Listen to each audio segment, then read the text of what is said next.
आदाब नमस्कार सत श्री अकाल सारे दोस्तों ने जी। मैं तुहाडा अपना अमन आस्ट्रेलिया तो हाज़र है तुहाडी सेवा दे विच।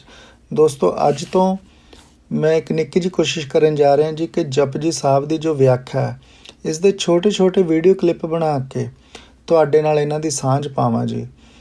तुहानूं जिहड़े वीडियो क्लिप ने मेरे यूट्यूब चैनल अमन आस्ट्रेलिया ते जो है समय सिर उपलब्ध होंदे रहणगे।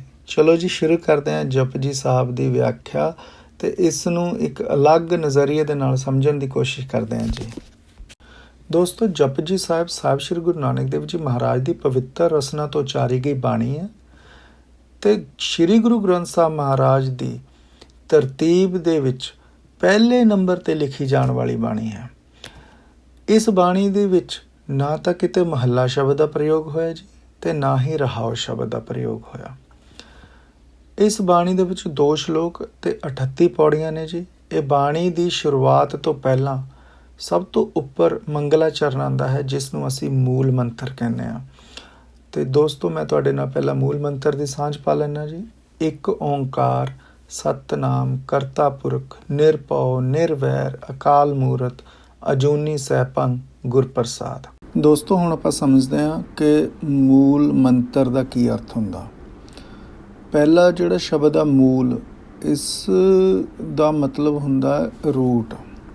जिस तरह एक दरखत का मूल उहदी जड़ है इसी तरह ये पूरे ब्रह्मंड का मूल जो है अकाल पुरख परमात्मा है। अकाल पुरख परमात्मा नूं ही मूल कहा है। तो मंत्र का मतलब हुंदा है जिस दे नाल जुड़ के मन जो है वो तर जाए उसनूं मंत्र कहंदे आ। तो मूल मंत्र के हुण कंप्लीट अर्थ ये बनणगे एक अकाल पुरख परमात्मा मूल है इस पूरी सृष्टि का तो जिस नाल जुड़ के जो मन है वो तर जाता। जीव आत्मा जो है ये तर जाती है इस भव सागर दे विचों माया रूपी भव सागर चों। दोस्तों गुरु नानक साहब ने जो मूल मंत्र की रचना की तो सब तो पहला अखर सानू दिता एक। और बड़ी हैरानी की गल है कि ये एक जो है मैथेमैटिकल फॉर्म दे विच आ। ये गणित का अखर है ना कि भाषा का अखर है। जिस तरह भाषा दे विच असीं एक नूं किवें लिखदे हां ईड़ी ईड़ी नूं सिहारी कक्का एक। ये रूप भी बाणी चाहता जिवें गुरा एक दे बुझाई। पर गुरु नानक साहब ने भाषा वाला एक नहीं लिखिया। गुरु नानक साहब ने हिसाब वाला एका दिता सानूं। ये क्यों दिता अपने आप च एक खोज का विषा सी। बहुता ज़्यादा इस दे उत्ते चर्चा भी नहीं हुई। अज असीं इस वीडियो क्लिप दे विच इस विषय के बारे जाणांगे कि की कारण होए होणगे कि हजूर ने सानूं ये एक हिसाब वाला दिता। दोस्तों इसका सब तो पहला जो कारण मैं आप जी नाल साझा करना चाहना जी। देखो आपां सारे जानते हैं कि वेदां की रचना गुरु नानक साहब की आमद तो पहला हो चुकी है तो वेद भी अकाल पुरख परमात्मा का ही जिक्र करते हैं। हुण अकाल पुरख परमात्मा वल इशारा करन लई जो वेदां ने सब तो पहला अखर चुनिया वो सी ओम। ते उसनूं भाषा के मुताबक ऊ अखर दे नाल लिखिया जांदा सी। ते वेदां ने इस गल नूं बड़े क्लीयर तौर ते लोकां नूं दस्सिया कि परमात्मा अकाल पुरख एक है। जिवें कि वेदां दा मंत्र भी है एको ब्रह्म द्वितीया नास्ति। ब्रह्म एक है दूजा नहीं है। 2 3 4 नहीं कह जा सकते एक ही है ब्रह्म।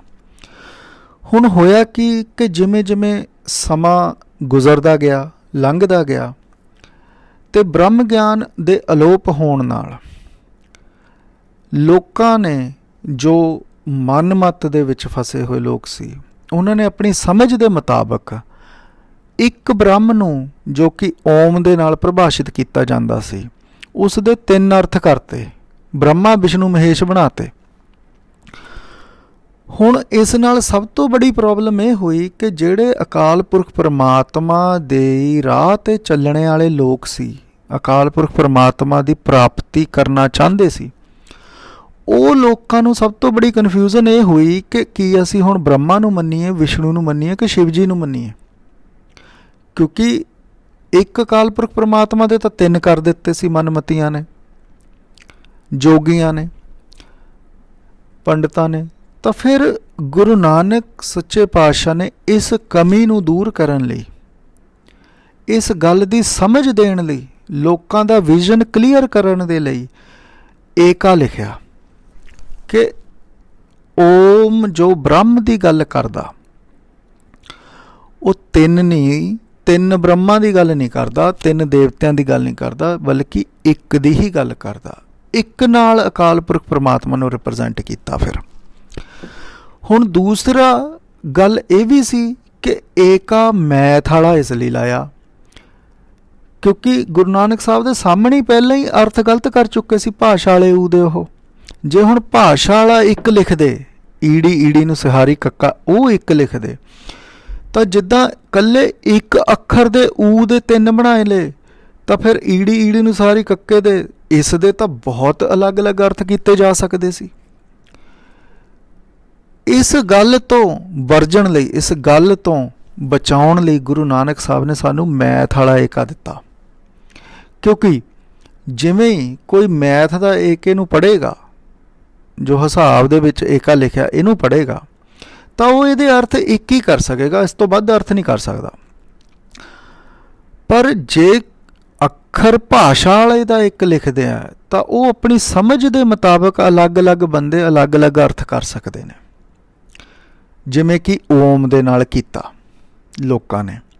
इस गल तो वरजन दे लई गुरु नानक साहब ने हिसाब वाला एका लाया तो इस गल नूं क्लीयर किया कि ब्रह्म एक है, ना कि तीन ने, चार ने या पांच ने। दोस्तों, जो दूसरा सब तो बड़ा इशारा हजूर ने एका मैथेमैटिकल फॉर्म च ला के सानू दिता, वो ये सी कि जिमें आम दुनियावी जिंदगी च असीं देखते हैं कि हिसाब का सवाल जदों बच्चा स्कूल च सीखदा तो उन्होंने ना तो वो याद कर सकता, ना ही उसका रट्टा लाया जा सकता। हिसाब के सवाल नूं समझना पैंदा। गुरु नानक इधर नूं इशारा कर रहे हैं कि ये एक जिस दे बारे सारा जिक्र किया मैं गुरबाणी च, इस नूं समझण दी ज़रूरत है, ना कि इस नूं रट्टा मारन दी ज़रूरत है। क्योंकि इस नूं ना तो याद किया जा सकता, ना रट्टा मारिया जा सकता, इस नूं समझिया जा सकता, इस नूं बुझिया जा सकता। सो पहला ही आपां देखते हैं कि पहला ही पंडित वेदां दे किन्ने मंत्रां नूं पढ़दे सी, रट्टा मारदे सी, याद करदे सी और दोहराउंदे सी बार बार। हजूर तो उन्होंने कह रहे हैं कि तुसी पढ़न ते ही रुक गए हो, तुसी अगे वधे ही नहीं। हजूर कहते ने पढ़ पढ़ गड्डी लद्दी है, पढ़ पढ़ भरीए साथ, पढ़ पढ़ बेड़ी पाई है, पढ़ पढ़ गड्डीए खात, पढ़िए जेते बरस बरस, पढ़िए जेते मास, पढ़िए जेते आरजा, पढ़िए जेते सास। नानक लेखे एक गल होर होमे चखना चाख। भाई तुसी पढ़न ते खड़ गए हो, जो लेखे विच पैनी सी एक गल, जिन्हों मैं मूल मंत्र च एके नाल लिखिया, वो तो समझण दा विशा सी, वो लेखे विच लैनी सी गल, वो समझी नहीं, फिर पढ़न दा की फायदा होया। सो गुरु नानक सानू कहंदे ने कि हुण अगे वधीए आपां पढ़न तो, पढ़ के हुण इस नूं समझीए। सो जिस तरह हिसाब दा विशा समझण दा विशा है, इसी तरह ये एका हिसाब वाला लैके इधर नूं इशारा किया कि गुरबाणी रट्टा मारन दा जां याद करन दा विशा नहीं, पढ़ के समझण दा विशा है, तो समझ के मनण दा विशा है। दोस्तों, तीसरा कारण एक लिखण दा यह है कि ये जिन्नी कुल कायनात है, देखो फिजिकल तल दे उत्ते भौतिक तल ते साइंस कहती है कि यह दो या दो तो वध एटमां दी बनी हुई आ। चाहे टेबल मान लो, चाहे कुर्सी मान लो, कोई भी चीज़ जिहड़ी सानू दिखाई दिंदी आ अखां दे नाल, ये दो या दो तो वध एटमां दी बनी हुई आ।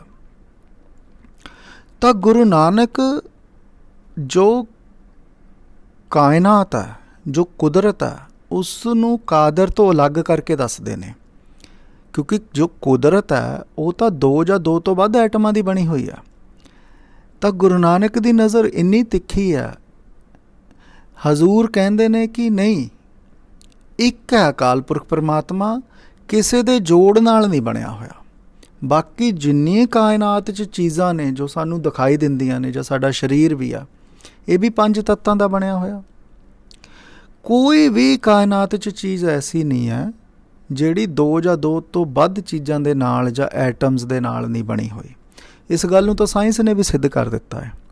ਪਰ ਗੁਰੂ ਨਾਨਕ ਕਹਿੰਦੇ ਕਿ ਇੱਕ ਅਕਾਲ ਪੁਰਖ ਹੈ ਜੋ ਕੇਵਲ ਔਰ ਕੇਵਲ ਇੱਕ ਹੈ, ਆਪਣੇ ਆਪ 'ਚ ਹੈ, ਕਿਸੇ ਤੋਂ ਨਹੀਂ ਬਣਿਆ ਹੋਇਆ ਜਾਂ ਕਿਸੇ ਦੇ ਜੋੜ ਨਾਲ ਨਹੀਂ ਬਣਿਆ ਹੋਇਆ। ਇਹ ਤਾਂ ਹੋਈ ਭੌਤਿਕ ਤਲ 'ਤੇ ਗੱਲ ਜੋ ਸਾਡੀਆਂ ਅੱਖਾਂ ਨੂੰ ਦਿਖਦੀ ਆ।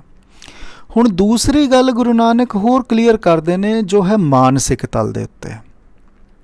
ਜਿਵੇਂ ਮਾਨਸਿਕ ਤਲ 'ਤੇ ਵੀ ਦੋ ਦੋ ਚੀਜ਼ਾਂ ਚੱਲਦੀਆਂ ਨੇ ਇਸ ਪੂਰੀ ਸ੍ਰਿਸ਼ਟੀ 'ਚ, ਇਸ ਦੁਨੀਆ ਦੇ ਵਿੱਚ, ਸੰਸਾਰ 'ਚ, ਜਿਵੇਂ ਕਿ ਸੁੱਖ ਦੁੱਖ, ਹੱਸਣਾ ਰੋਣਾ, ਖੁਸ਼ੀ ਗਮੀ, ਆਸਾ ਨਿਰਾਸਾ, ਇਹ ਸਾਰੀਆਂ ਚੀਜ਼ਾਂ ਵੀ ਦੋ ਦੋ ਹੀ ਨੇ ਕਿਉਂਕਿ ਇਹ ਸੰਸਾਰ ਦੀਆਂ ਚੀਜ਼ਾਂ ਨੇ। ਲੇਕਿਨ ਇੱਕ ਅਕਾਲ ਪੁਰਖ ਪਰਮਾਤਮਾ ਜਿਹਨੂੰ ਆਨੰਦ ਕਿਹਾ, ਆਨੰਦ ਦਾ ਕੋਈ ਦੂਜਾ ਸ਼ਬਦ ਨਹੀਂ ਹੈ, ਜਿਵੇਂ ਖੁਸ਼ੀ ਦਾ ਗਮੀ ਹੈ, ਆਨੰਦ ਦਾ ਉਲਟਾ ਸ਼ਬਦ ਨਹੀਂ।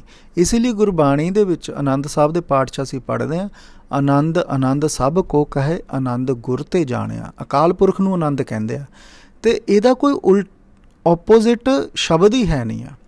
ਜਿਵੇਂ ਸੰਸਾਰ ਦੇ ਵਿੱਚ ਭੌਤਿਕ ਪਦਾਰਥ ਵੀ ਦੋ ਜਾਂ ਦੋ ਤੋਂ ਵੱਧ ਚੀਜ਼ਾਂ ਨਾਲ ਬਣੇ ਨੇ, ਪਰ ਅਕਾਲ ਪੁਰਖ ਇੱਦਾਂ ਦਾ ਨਹੀਂ ਹੈ ਕਿ ਦੋ ਜਾਂ ਦੋ ਤੋਂ ਵੱਧ ਚੀਜ਼ਾਂ ਦਾ ਬਣਿਆ ਹੋਵੇ। ਅਤੇ ਮਾਨਸਿਕ ਤਲ 'ਤੇ ਵੀ ਸਾਰੀਆਂ ਚੀਜ਼ਾਂ ਸੰਸਾਰ ਵਿੱਚ ਦੋ ਦੋ ਰੂਪਾਂ 'ਚ ਵੰਡੀਆਂ ਹੋਈਆਂ ਨੇ, ਜਿਵੇਂ ਸੱਜਾ ਖੱਬਾ, ਉੱਪਰ ਥੱਲੇ, ਉੱਚਾ ਨੀਵਾਂ, ਹੱਸਣਾ ਰੋਣਾ, ਖੁਸ਼ੀ ਗਮੀ, ਹੈ ਨਾ। ਇਹ ਸਾਰੀਆਂ ਚੀਜ਼ਾਂ ਦੋ ਦੋ, ਇਹ ਮਾਨਸਿਕ ਤਲ ਦੇ ਉੱਤੇ ਨੇ। ਭੌਤਿਕ ਤਲ ਤੋਂ ਹੋਰ ਗਹਿਰਾਈ ਦੀ ਗੱਲ ਹੈ। ਪਰ ਗੁਰੂ ਨਾਨਕ ਇੱਥੇ ਜਾ ਕੇ ਵੀ ਕੱਟ ਦਿੰਦੇ ਨੇ ਕਿ ਦੋ ਨਹੀਂ ਹੈ, ਜੋ ਦੋ ਹੈ ਉਹ ਕੁਦਰਤ ਹੈ, ਜੋ ਦੋ ਤੋਂ ਵੱਖ ਹੈ ਜਿਹਨੂੰ ਇੱਕ ਗਿਣਿਆ ਜਾਂਦਾ। ਸੋ ਇੱਥੇ ਵੀ ਗੁਰੂ ਨਾਨਕ ਜੋ ਹੈ ਇਹ ਦਰਸਾਉਣਾ ਚਾਹੁੰਦੇ ਨੇ ਇੱਕ ਲਾ ਕੇ ਕਿ ਇੱਕ ਐਸਾ ਜੋ ਕੁਦਰਤ 'ਚ ਨਹੀਂ ਹੈ। ਕੁਦਰਤ ਵੱਖਰੀ ਚੀਜ਼ ਹੈ, ਖਤਮ ਹੋ ਜਾਏਗੀ, ਪਰ ਇੱਕ ਐਸਾ ਹੈ ਜਿਹੜਾ ਸਦੀਵ ਹੀ ਰਹੇਗਾ। ਦੋਸਤੋ, ਚੌਥਾ ਕਾਰਨ ਵੀ ਮੈਂ ਤੁਹਾਡੇ ਨਾਲ ਸਾਂਝਾ ਕਰਦਾ ਕਿ ਗੁਰੂ ਨਾਨਕ ਨੇ ਇੱਕ ਸ਼ਬਦ ਦਾ ਪ੍ਰਯੋਗ ਕੀਤਾ ਮੂਲ ਮੰਤਰ 'ਚ, ਕਿਉਂਕਿ ਗੁਰੂ ਨਾਨਕ ਤੋਂ ਪਹਿਲਾਂ ਮਹਾਤਮਾ ਬੁੱਧ ਹੋ ਚੁੱਕੇ ਨੇ। ਔਰ ਮਹਾਤਮਾ ਬੁੱਧ ਦੇ ਕੋਲ ਨਾ ਇੱਕ ਦਫਾ ਇੱਕ ਇਨਸਾਨ ਆਇਆ, ਉਸਨੇ ਮਹਾਤਮਾ ਬੁੱਧ ਨੂੰ ਪੁੱਛਿਆ ਕਿ ਪਰਮਾਤਮਾ ਕਿਸ ਤਰ੍ਹਾਂ ਦਾ। ਤਾਂ ਬੁੱਧ ਨੇ ਜਵਾਬ ਦਿੱਤਾ ਉਸਨੂੰ ਕਿ ਪਰਮਾਤਮਾ ਸ਼ੂਨਯ ਹੈ। ਤਾਂ ਹੁਣ ਜਿਹੜਾ ਸ਼ੂਨਯ ਸ਼ਬਦ ਆ, ਇਹਨੂੰ ਅਸੀਂ ਸਰਸਰੀ ਰੂਪ ਦੇ ਵਿੱਚ ਜ਼ੀਰੋ ਸ਼ਬਦ ਲੈਂਦੇ ਹਾਂ ਵੀ ਕੁਛ ਵੀ ਨਹੀਂ।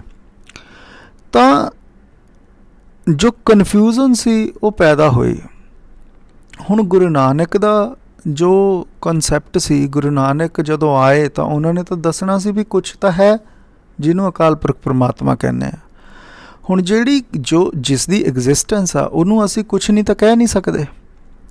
ਹੁਣ ਬੁੱਧ ਨੇ ਉਹ ਕਿਸ ਲਹਿਜ਼ੇ ਨਾਲ ਕਿਹਾ ਸੀ, ਕਿਉਂਕਿ ਜੋ ਜ਼ੀਰੋ ਹੈ ਉਸ ਨੂੰ ਜਦੋਂ ਅਸੀਂ ਡਰਾ ਕਰਦੇ ਹਾਂ ਤਾਂ ਉਹ ਸਰਕਲ ਦੀ ਤਰ੍ਹਾਂ ਡਰਾ ਹੁੰਦੀ ਆ, ਸਰਕਲ ਦੀ ਤਰ੍ਹਾਂ ਬਣਾਈ ਜਾਂਦੀ ਆ। ਹੁਣ ਮੈਥੇਮੈਟਿਕਸ ਵਾਲੇ, ਹਿਸਾਬ ਵਾਲੇ ਜਾਣਦੇ ਨੇ ਕਿ ਸਰਕਲ ਐਸੀ ਚੀਜ਼ ਆ, ਜਦੋਂ ਅਸੀਂ ਇਹਨੂੰ ਡਰਾ ਕਰਦੇ ਹਾਂ ਸਰਕਲ ਦਾ ਕੋਈ ਸਟਾਰਟਿੰਗ ਅਤੇ ਐਂਡ ਪੁਆਇੰਟ ਨਹੀਂ ਹੁੰਦਾ। ਜਦੋਂ ਇੱਕ ਚੱਕਰ ਬਣਾਇਆ ਜਾਂਦਾ, ਇੱਕ ਵ੍ਰਿੱਤ ਬਣਾਇਆ ਜਾਂਦਾ, ਵ੍ਰਿੱਤ ਦੇ ਵਿੱਚ ਨਾ ਤਾਂ ਕੋਈ ਸਟਾਰਟਿੰਗ ਪੁਆਇੰਟ ਹੁੰਦਾ, ਨਾ ਹੀ ਕੋਈ ਐਂਡ ਪੁਆਇੰਟ ਹੁੰਦਾ। ਉਹਨੂੰ ਕਹਿੰਦੇ ਆ ਕਿ ਸਾਈਕਲਿਕ ਹੈ ਇਹ।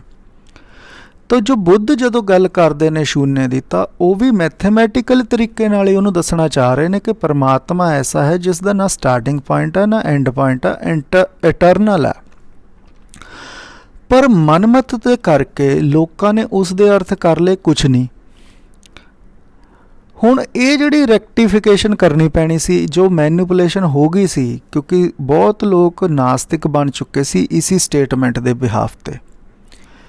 ਉਹ ਸਮਝਦੇ ਸੀ ਕਿ ਪਰਮਾਤਮਾ ਹੈ ਹੀ ਨਹੀਂ। ਤਾਂ ਗੁਰੂ ਨਾਨਕ ਨੇ ਇਸ ਨੂੰ ਵੀ ਸੋਧਣਾ ਸੀ, ਇਸ ਚੀਜ਼ ਦੀ ਵੀ ਸੁਧਾਈ ਕਰਨੀ ਸੀ। ਕਿਉਂਕਿ ਦੇਖੋ, ਜਦੋਂ ਇੰਗਲਿਸ਼ ਦੇ ਵਿੱਚ ਸ਼ੂਨਯ ਨੂੰ ਕਨਵਰਟ ਕੀਤਾ ਤਾਂ ਉਹ ਸ਼ਬਦ ਬਣ ਗਿਆ ਨੋਥਿੰਗ, ਜਿਹਨੂੰ ਆਪਾਂ ਕਹਿੰਦੇ ਨਥਿੰਗ। ਹੁਣ ਨਥਿੰਗ ਦਾ ਮਤਲਬ ਵੀ ਲੋਕਾਂ ਨੇ ਨਥਿੰਗ ਲੈ ਲਿਆ, ਜਦੋਂ ਕਿ ਇਸ ਦਾ ਮਤਲਬ ਸੀ ਨੋ ਥਿੰਗ। ਨੋ ਥਿੰਗ ਦਾ ਮਤਲਬ ਹੁੰਦਾ ਕਿ ਚੀਜ਼ ਦੀ ਤਰ੍ਹਾਂ ਨਹੀਂ ਹੈ ਪਰਮਾਤਮਾ। ਥਿੰਗ ਮੈਨੇ ਹੁੰਦਾ ਚੀਜ਼, ਨੋ ਮੈਨੇ ਨਹੀਂ, ਚੀਜ਼ ਦੀ ਤਰ੍ਹਾਂ ਨਹੀਂ ਹੈ ਪਰਮਾਤਮਾ। ਉਹਨੂੰ ਕਹਿੰਦੇ ਨੋ ਥਿੰਗ, ਅਸੀਂ ਉਹਨੂੰ ਨਥਿੰਗ ਬਣਾ ਲਿਆ। ਹੁਣ ਚੀਜ਼ ਦੀ ਤਰ੍ਹਾਂ ਨਹੀਂ ਹੈ, ਬੁੱਧ ਇਹੀ ਕਹਿਣਾ ਚਾਹੁੰਦੇ ਸੀ, ਜਿਸ ਦਾ ਕੋਈ ਸਟਾਰਟਿੰਗ ਅਤੇ ਐਂਡ ਪੁਆਇੰਟ ਨਹੀਂ। ਕਿਉਂਕਿ ਚੀਜ਼ਾਂ ਦੇ ਸਟਾਰਟਿੰਗ ਅਤੇ ਐਂਡ ਪੁਆਇੰਟ ਹੁੰਦੇ ਨੇ। ਕੋਈ ਚੀਜ਼ ਕਿਸੇ ਜਗ੍ਹਾ ਤੋਂ ਸ਼ੁਰੂ ਹੁੰਦੀ ਹੈ, ਕਿਸੇ ਜਗ੍ਹਾ 'ਤੇ ਖ਼ਤਮ ਹੁੰਦੀ ਹੈ। ਕਿਸੇ ਚੀਜ਼ ਦੀ ਆਪਾਂ ਨੂੰ ਲੰਬਾਈ ਅਤੇ ਚੌੜਾਈ ਅਤੇ ਉਚਾਈ ਦਾ ਪਤਾ ਹੁੰਦਾ, ਤਾਂ ਹੀ ਤਾਂ ਅਸੀਂ ਉਹਦੇ ਸਟਾਰਟਿੰਗ ਤੇ ਐਂਡ ਪੁਆਇੰਟ ਦੇ ਹਿਸਾਬ ਨਾਲ ਉਹਨੂੰ ਕਹਿੰਦੇ ਕਿ ਆਹ ਇੱਕ ਚੀਜ਼ ਹੈ, ਦੂਜੀ ਚੀਜ਼ ਹੈ, ਤੀਜੀ ਚੀਜ਼ ਆ। ਪਰ ਬੁੱਧ ਜੋ ਕਹਿਣਾ ਚਾਹ ਰਹੇ ਨੇ ਉਹ ਸੀ ਕਿ ਨੋ ਥਿੰਗ। ਪਰ ਉਸ ਦੀ ਕਨਫਿਊਜ਼ਨ ਜੋ ਲੋਕਾਂ ਦੇ ਵਿੱਚ ਹੋਈ ਉਹ ਇਹ ਹੋਈ ਕਿ ਪਰਮਾਤਮਾ ਕੁਛ ਨਹੀਂ ਹੈ ਹੀ ਨਹੀਂ। ਸੋ ਇਸ ਗੱਲ ਦੀ ਵੀ ਸੁਧਾਈ ਗੁਰੂ ਨਾਨਕ ਨੇ ਕਰਨੀ ਸੀ। ਹਾਲਾਂਕਿ ਮਜਬੂਰੀ ਹੀ ਕਹਿ ਸਕਦੇ ਹਾਂ ਗੁਰੂ ਨਾਨਕ ਸਾਹਿਬ ਦੀ ਕਿ ਉਹਨਾਂ ਨੂੰ ਇੱਕ ਲਿਖਣਾ ਪਿਆ, ਕਿਉਂਕਿ ਗੱਲ ਤਾਂ ਬਿਲਕੁਲ ਸਹੀ ਹੈ। ਗੁਰੂ ਨਾਨਕ ਵੀ ਆਪਣੀ ਬਾਣੀ 'ਚ ਲਿਖਦੇ ਨੇ, ਕੋਈ ਨਾ ਜਾਣੇ ਕੇਵੜ ਤੇਰਾ ਚੀਰਾ, ਕਿ ਤੇਰਾ ਐਂਡ ਕਿੱਥੇ ਆ, ਕਿੱਥੋਂ ਸਟਾਰਟ ਹੋਣਾ ਕੋਈ ਜਾਣਦਾ ਹੀ ਨਹੀਂ। ਜਾਂ ਆਪਾਂ ਪੜ੍ਹਦੇ ਹਾਂ ਕੋਈ ਨਾ ਜਾਣੇ ਤੁਮਰਾ ਅੰਤ ਉੱਚੇ ਸੇ ਉੱਚਾ ਭਗਵੰਤ, ਜਿਸ ਚੀਜ਼ ਦਾ ਅੰਤ ਹੀ ਨਹੀਂ ਪਤਾ ਲੱਗਿਆ ਉਸ ਦੇ ਬਾਰੇ ਹੁਣ ਅਸੀਂ ਕਿਵੇਂ ਕਹੀਏ ਕਿ ਇਹ ਇੱਥੇ ਤੋਂ ਸ਼ੁਰੂ ਹੋਇਆ ਇੱਥੇ ਤੋਂ ਖਤਮ ਹੋਇਆ, ਤਾਂ ਹੀ ਇੱਕ ਗਿਣਾਂਗੇ ਨਾ। ਹੁਣ ਜਿਹੜਾ ਕੰਟੀਨਿਊ ਹੀ ਚੱਲ ਰਿਹਾ, ਜਿਸ ਦੀ ਐਂਡ ਪੁਆਇੰਟ ਹੀ ਨਹੀਂ ਪਤਾ, ਉਹਨੂੰ ਇੱਕ ਵੀ ਨਹੀਂ ਕਿਹਾ ਜਾ ਸਕਦਾ। ਸੋ ਇੱਕ ਦਾ ਕੇਵਲ ਔਰ ਕੇਵਲ ਇੰਨਾ ਹੀ ਅਰਥ ਹੈ ਕਿ ਦੋ ਨਹੀਂ ਹੈ ਪਰਮਾਤਮਾ, ਦੋ 'ਚ ਵੰਡਿਆ ਨਹੀਂ ਜਾ ਸਕਦਾ। ਅਤੇ ਜਿਹੜੀ ਚੀਜ਼ ਦੋ 'ਚ ਨਹੀਂ ਵੰਡੀ ਜਾ ਸਕਦੀ ਉਹਦੀ ਹੋਂਦ ਤਾਂ ਹੈ, ਉਸ ਹੋਂਦ ਦੇ ਵੱਲ ਇੱਕ ਇਸ਼ਾਰਾ ਮਾਤਰ ਹੀ ਹੈ ਕਿ ਇੱਕ ਐਸੀ ਹੋਂਦ ਜਿਹੜੀ ਦੋ 'ਚ ਵੰਡੀ ਨਹੀਂ ਜਾ ਸਕਦੀ। ਇਹਨੂੰ ਹੀ ਵੇਦਾਂ ਦੇ ਵਿੱਚ ਅਦਵੈਤ ਕਿਹਾ ਹੈ, ਜਿਹਨੂੰ ਕਬੀਰ ਸਾਹਿਬ ਵੀ ਆਪਣੀ ਮਜਬੂਰੀ ਨੂੰ ਪੇਸ਼ ਕਰਦੇ ਨੇ, ਬਾਣੀ ਦੇ ਵਿੱਚ ਕਹਿੰਦੇ ਨੇ ਕਿ ਬੋਲ ਅਬੋਲ ਮੱਧ ਹੈ ਸੋਈ। ਹੁਣ ਜਿਸ ਅਕਾਲ ਪੁਰਖ ਪਰਮਾਤਮਾ ਦੀ ਮੈਂ ਪ੍ਰਾਪਤੀ ਕੀਤੀ ਹੈ, ਕਬੀਰ ਜੀ ਕਹਿੰਦੇ ਨਾ ਤਾਂ ਬੋਲਾਂ 'ਚ ਦੱਸਿਆ ਜਾ ਸਕਦਾ, ਬੋਲਾਂ ਤੋਂ ਪਰੇ ਆ, ਪਰ ਹੁਣ ਦੱਸਣਾ ਵੀ ਹੈ ਲੋਕਾਂ ਨੂੰ, ਇਸ ਲਈ ਬੋਲ ਕੇ ਹੀ ਦੱਸਿਆ ਜਾਏਗਾ। ਪਰ ਜਿਹੜਾ ਮੇਰੀ ਇਸ ਗੱਲ ਨੂੰ ਸਮਝ ਕੇ ਪ੍ਰਾਪਤ ਕਰ ਗਿਆ ਅਕਾਲ ਪੁਰਖ ਪਰਮਾਤਮਾ ਨੂੰ, ਉਹ ਸਮਝ ਲਏਗਾ ਕਿ ਬੋਲਾਂ ਤੋਂ ਤਾਂ ਪਰੇ ਹੀ ਹੈ ਇਹ। ਇਸੇ ਲਈ ਬਾਣੀ ਦੇ ਵਿੱਚ ਇਸ ਨੂੰ ਕਿਹਾ ਅਕਥ ਕੀ ਕਰੇ ਕਹਾਣੀ। ਅਕਥ ਦੀ ਕਰਨੀ ਵੀ ਕਹਾਣੀ ਹੈ, ਕਥਨਾ ਵੀ ਹੈ, ਇਸ ਨੂੰ ਕਹਿਣਾ ਵੀ ਹੈ, ਪਰ ਹੈ ਕਥਨਾ ਤੋਂ ਬਾਹਰ, ਕਥਿਆ ਜਾ ਨਹੀਂ ਸਕਦਾ, ਇਸ ਲਈ ਅਕਥ ਕਿਹਾ। ਸੋ ਗੁਰੂ ਨਾਨਕ ਵੀ ਇਹ ਮਜਬੂਰੀ ਕਹਿ ਲਓ, ਗੁਰੂ ਨਾਨਕ ਇੱਕ ਸ਼ਬਦ ਦਾ ਇੱਕ ਏਕੇ ਨੂੰ ਇਸ ਕਰਕੇ ਵੀ ਲਿਖਦੇ ਨੇ ਕਿ ਮੈਨੀਪੂਲੇਸ਼ਨ ਘੱਟ ਤੋਂ ਘੱਟ ਹੋਵੇ, ਕੋਈ ਲੋਕ ਇਹ ਵੀ ਨਾ ਸਮਝ ਲੈਣ ਵੀ ਹੈ ਹੀ ਨਹੀਂ, ਇਸ ਲਈ ਏਕਾ ਲਿਖਿਆ। ਕਿਉਂਕਿ ਜ਼ੀਰੋ ਦੇ ਨਾਲ ਪਹਿਲਾਂ ਇਸ਼ੂ ਖੜਾ ਹੋ ਗਿਆ ਸੀ ਬੁੱਧ ਦੇ ਟਾਈਮ 'ਚ ਕਿ ਲੋਕ ਨਾਸਤਿਕ ਬਣ ਗਏ ਸੀ, ਉਹਨਾਂ ਨੇ ਕਿਹਾ ਕਿ ਇੱਕ ਹੈ ਹੀ ਨਹੀਂ, ਕੋਈ ਪਰਮਾਤਮਾ ਨਹੀਂ ਹੈ, ਜ਼ੀਰੋ ਹੀ ਆ, ਕੁਛ ਵੀ ਨਹੀਂ ਆ। ਤਾਂ ਉਸ ਗੱਲ ਦੀ ਵੀ ਸੁਧਾਈ ਕਰਨੀ ਸੀ ਨਾਨਕ ਨੂੰ, ਅਤੇ ਗੁਰੂ ਨਾਨਕ ਨੇ ਇੱਕ ਲਿਖਿਆ। ਫਿਰ ਲਿਖਿਆ ਵੀ ਮੈਥਮੈਟੀਕਲ ਫਾਰਮ 'ਚ ਕਿ ਕਿਤੇ ਇਹਦੇ 2 3 4 ਨਾ ਬਣਾ ਲੈਣ। ਸੋ ਇਹਨਾਂ ਸਾਰੀ ਗੱਲਾਂ ਨੂੰ ਰੈਕਟੀਫਾਈ ਕਰਨ ਦੇ ਲਈ ਨਾਨਕ ਨੇ ਇੱਕ ਸ਼ਬਦ ਦਾ ਪ੍ਰਯੋਗ ਕੀਤਾ। ਸੋ ਅੱਜ ਦੇ ਲਈ ਇੰਨਾ ਹੀ ਜੀ। ਫਿਰ ਅਗਲੀ ਵੀਡੀਓ ਦੇ ਵਿੱਚ ਅਸੀਂ ਮੂਲ ਮੰਤਰ ਦੇ ਅੱਗੇ ਵਿਆਖਿਆ ਨੂੰ ਸ਼ੁਰੂ ਕਰਾਂਗੇ ਜੀ। ਧੰਨਵਾਦ।